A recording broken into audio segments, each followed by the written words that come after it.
CH3 CH দ্বিবন্ধন CH CH OH বন্ধন CH2 C triple বন্ধন C এবং আমরা দেখতে পাচ্ছি CH3। প্রথমেই একাধিক কার্যকারীমূলক এই যোগের জন্য একাধিক কার্যকারীমূলকের ক্ষেত্রে প্রথমেই আমাকে যেটা চিন্তা করতে হবে সেটি হচ্ছে এই একাধিক কার্যকারীমূলকের মধ্যে কোনটার নাম অনুসারে আমি নামকরণ করব।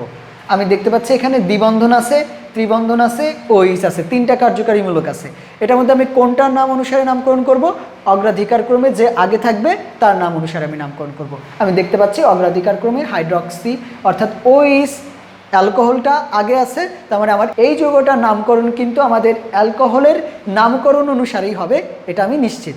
যখন আমি এটা নিশ্চিত হয়ে গেলাম, এখন আমাকে দেখতে হবে যে এই কার্যকারী মূলকটা আসলে কয় নাম্বার কার্বনে আছে, কয় নাম্বার কার্বনে আছে। আমরা দেখতে পাচ্ছি এই কার্যকারী মূলকটা আমি যদি বাম থেকে ডানে কাউন্ট করি, দেখতে পাচ্ছি বাম থেকে ডানে কাউন্ট করলে আমার চার নাম্বার কার্বনে এই কার্যকারী মূলকটা আছে, এবং ডান থেকে যদি বামে কাউন্ট করি 1 2 3 4 5 6 7 8, আমরা দেখতে পাচ্ছি যে বাম থেকে ডানে গেলে আমার কার্যকারী মূলকটা কিন্তু 4 নাম্বার কার্বনে আছে, এবং ডান থেকে বামে আসলে আমার কার্যকারী মূলকটা কিন্তু 5 নাম্বার কার্বনে আছে। এবং আমরা জানি যেদিক থেকে কম মনে হবে কার্যকারী মূলক সেদিক থেকে আমার 1 নাম্বার কার্বন চিন্তা করতে হবে, তাহলে আমার কার্বন 1 নাম্বার কার্বন হবে বাম থেকে ডানে, এবং সেটা হচ্ছে এইটা হচ্ছে আমার 1 নাম্বার কার্বন।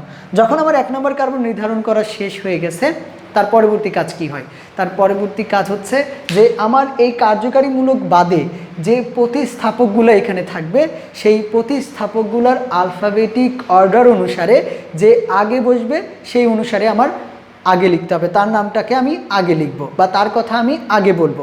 যেহেতু এখানে আমার এই OH কার্যকারীমূলক এর নামকরণ অনুসারেই আমরা নামকরণ করতেছি, তাহলে বাকি সবগুলা প্রতিস্থাপক এবং বাকি সবগুলোর মধ্যে আমরা দেখতে পাচ্ছি দ্বিবন্ধন আলফাবেটিক অর্ডার অনুসারে যদি বলতে চাই তাহলে দ্বিবন্ধনের জন্য ইন এবং ত্রিবন্ধনের জন্য আইন। আলফাবেটিক অর্ডার অনুসারে আমরা দেখতে পাচ্ছি ইন হচ্ছে আমাদের আগে আছে, ইনের ই আগে আছে এবং ওয়াই পরে আছে, তো অবশ্যই আমরা ইনের ব্যাপারটাকে আগে লিখব এবং ওয়াইয়ের ব্যাপারটাকে পরে লিখব। এই যোগের ক্ষেত্রে আমরা তাহলে লিখব হচ্ছে ইনটা কত নম্বর কার্বনে আছে। আমি যেহেতু বাম থেকে ডানে কাউন্ট করছিলাম, তাহলে বাম থেকে ডানে কাউন্ট করলে 1 2 নাম্বার কার্বনে আছে, অর্থাৎ 2 ইন।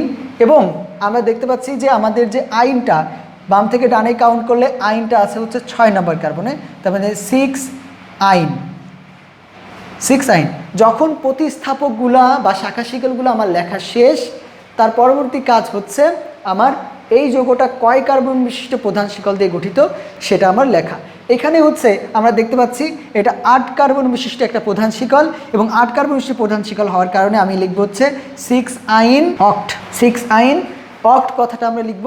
যখন আমরা অক্ট লিখে ফেলবো, অক্ট লেখা হয়ে যাবে, এরপর আর কোনো প্রতিস্থাপক আমাদের যেহেতু এখানে নাই, তার মানে আমার এখন শুধু লাস্ট যে আমার যে কার্যকারীমূলকটা থাকবে তার নাম বা তার কথাটা আমাকে এখন উল্লেখ করতে হবে। কারণ তার কথা যদি আমি উল্লেখ করতে চাই তাহলে আমরা লিখব হচ্ছে এই ওইসের কার্যকারীমূলকটা কত নম্বর কার্বনে আছে। আমি বাম থেকে ডানে কাউন্ট করতেছিলাম, 4 নম্বর কার্বনে আছে, এই জন্য 4 অল। এইভাবে হচ্ছে আমরা কার্যকারীমূলকগুলোর নামকরণগুলো সাধারণত করে থাকি, এইভাবে আমরা নামকরণগুলো করব। এটা ছিল আমার একাধিক কার্যকারী মূলকের আরেকটি নামকরণ। এর পরবর্তীতে যদি আমি আরেকটা নামকরণ দেখি, CH2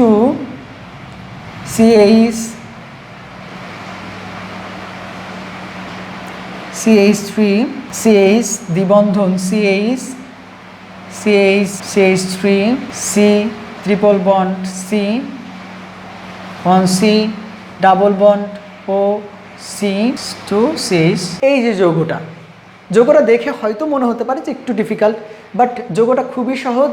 নামকরণ নিয়ম অনুসারে যদি আমরা করি, একটু প্র্যাকটিস করি আমার সাথে সাথে, তাহলে দেখব যে আমরা পেরে গেছি। এটা কীভাবে করতে হবে? প্রথমেই আমাদের কি কাজ? প্রথমেই আমার কাজ হচ্ছে প্রধান শিকল নির্বাচন করা, এবং প্রধান শিকল সেটাই হবে যেটা অধিক কার্বন বিশিষ্ট এবং কার্যকারী মূলকযুক্ত। কোনটার নাম অনুসারে আমি আসলে এই জৈব যৌগটার নামকরণ করব সেটা আমাকে আগে চিহ্নিত করতে হবে। তাহলে আগে চিহ্নিত করতে হলে অগ্রাধিকার ক্রমের দিকে আমাকে যেতে হবে। এখানে দ্বিবন্ধন আছে, ত্রিবন্ধন আছে এবং কিটোন আছে। এই তিনটার মধ্যে অগ্রাধিকার ক্রমে আমার কিটোনটা সবার আগে আছে। যেহেতু কিটোনটা উপরে আছে বা সবার আগে আছে, সেক্ষেত্রে কিটোনের নামকরণ অনুসারে আমার এই জৈব যৌগটার নামকরণ করতে হবে। কিটোনের কার্যকারী মূলকটা কোন দিক থেকে কাছে আছে এটা আমাকে কাউন্ট করতে হবে। এটা কাউন্ট করার জন্য আমি কি করব, 1 থেকে 2, বাম থেকে ডান এবং ডান থেকে বামে চিহ্নিত করব। তাহলে আমি যদি এটাকে 1 নম্বর কার্বন চিন্তা করি, এটাকে 2, এটা 3, এটা 4, এটা 5, 6, 7, 8, 9 আর হচ্ছে 10। বাম থেকে ডানে কাউন্ট করলে আমি দেখতে পাচ্ছি আমার 8 নম্বর কার্বনে হচ্ছে আমার কার্যকারীমূলক, যার নামকরণ অনুসারে করবে সেই কার্যকারীমূলকটা 8 নম্বর কার্বনে রয়েছে। আমি যদি ডান থেকে বামে আসি তাহলে আমি দেখতে পারবো 1, 2, 3, 4, 5, 6, 7, 8, 9, 10।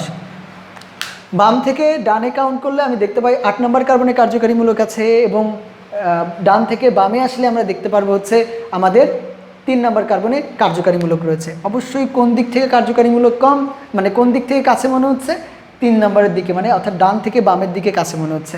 তার মানে যেহেতু এই দিক থেকে আমার কার্যকারীমূলকটাকে কাছে মনে হচ্ছে, তার মানে আমার 1 নম্বর কার্বন অবশ্যই এটা হবে। যখন আমার 1 নম্বর কার্বন নির্ধারণ করা শেষ, এর পরবর্তী কাজ কি? এর পরবর্তী যে আসল কাজ, আমাকে প্রতিস্থাপক বা শাখা শিকলগুলোর নাম আমাকে উল্লেখ করতে হবে।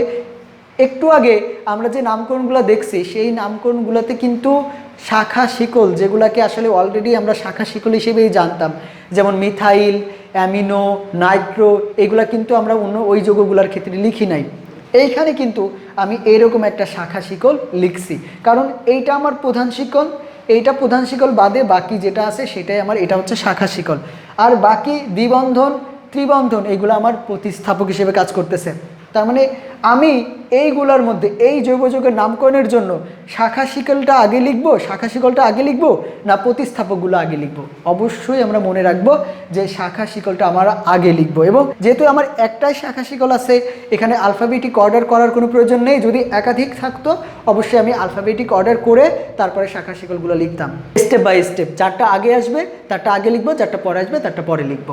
তো এই ক্ষেত্রে আমার একটাই শাখা শিকল আছে এবং এটা আমরা দেখতে পাচ্ছি ডান থেকে বামে কাউন্ট করলে 6 নম্বর, ডান থেকে বামে কাউন্ট করলে 1, 2, 3, 4, 5, 6 নম্বর কার্বনে আছে। এই জন্য আমরা লিখবো 6 মিথাইল লিখবো। এবং 6 মিথাইল লেখার পর এখন আমি চলে যাব প্রতিস্থাপকের কাছে। প্রতিস্থাপকের মধ্যে কি আছে? প্রতিস্থাপকের মধ্যে আছে হচ্ছে আমাদের দ্বিবন্ধন এবং ত্রিবন্ধন। দ্বিবন্ধন এবং ত্রিবন্ধনের মধ্যে আমরা অবশ্যই জানি দ্বিবন্ধনের ই আগে আছে, অবশ্যই আমাকে এর কথা আগে লিখতে হবে। দ্বিবন্ধনটা আছে হচ্ছে, আমি যদি এদিক থেকে কাউন্ট করেছিলাম, দ্বিবন্ধনটা হবে হচ্ছে 7 নম্বর কার্বনে, অর্থাৎ 7 নম্বর কার্বনে দ্বিবন্ধন আছে। তো সেজন্য আমরা লিখবো 7 ইন লিখবো। তারপরে আমাদের ত্রিবন্ধন প্রতিস্থাপক আছে। ত্রিবন্ধন এদিক থেকে কাউন্ট করে আমার ত্রিবন্ধন আছে হচ্ছে কত নম্বর কার্বনে? 4 নম্বর কার্বনে। তাহলে 4 আইন আছে। তো এইগুলা যখন আমার শাখা শিকল এবং প্রতিস্থাপকগুলো যখন লেখা শেষ, তখন আমার পরবর্তী কাজ কি? পরবর্তী কাজ হচ্ছে আমাকে অবশ্যই এখন যার নামকরণ অনুসারে নামকরণটা করছি তার ব্যাপারগুলোকে এখানে উল্লেখ করা। এখন কার নামকরণ অনুসারে আমি নামকরণ করছি? আমি নামকরণ করছি হচ্ছে কিটোনের নামকরণ অনুসারে। অবশ্যই এখানে কিটোনের যে কার্যকারীমূলক সেটা 3 নম্বর কার্বনে আছে, এই জন্য আমরা লিখবো হচ্ছে 3 লিখবো আর 3 এইটা। তার মানে এইটাই হচ্ছে আমার একাধিক কার্যকারীমূলকের নামকরণ। অবশ্যই আমরা এই অগ্রাধিকার ক্রমটা মনে রাখবো এবং এই অগ্রাধিকার ক্রমে যদি কার্যকারী মূলকগুলো থাকে তখন তাদের নামের উচ্চারণ একরকম, যখন এগুলো প্রতিস্থাপক হিসেবে থাকবে তখন তাদের নামের উচ্চারণ কিন্তু আরেক রকম হিসেবে কাজ করবে। তো এই জিনিসগুলো আমরা একটু মনে রাখবো। আশা করি আমরা বুঝতে পারছি। দেখা হবে আমাদের পরবর্তী ক্লাসে। যে কোনো সমস্যার জন্য অবশ্যই আমরা কমেন্ট করব এবং আমি অবশ্যই সর্বোচ্চ চেষ্টা করব কমেন্টে রিপ্লাই দেওয়ার জন্য। সবাইকে ধন্যবাদ। দেখা হবে পরবর্তী ক্লাসগুলো।